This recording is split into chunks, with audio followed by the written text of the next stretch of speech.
MIMO আর লিও, যার জন্য তো বেঁধে রাখা, তারপরেও ঝগড়াঝাটি।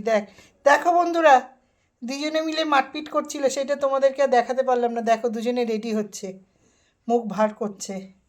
সেটা আমার দিদি বলছে, দেখ তুই বেঁধে রেখেও কোনো শান্তি নেই। মিমোকে বেঁধে রেখেছি, লিও দেখো কিরম ফুলছে, দেখেছো রাগে একদম। কি ব্যাপার লিও, তুমি এত দুষ্টুমি করছো? হ্যাঁ, ভাইকে তো আমি বেঁধে রেখেছিলাম, তারপরে তুমি ভাইকে মারছো। আর ছোটু রানী দেখো, এই যে বসে বসে দেখছে,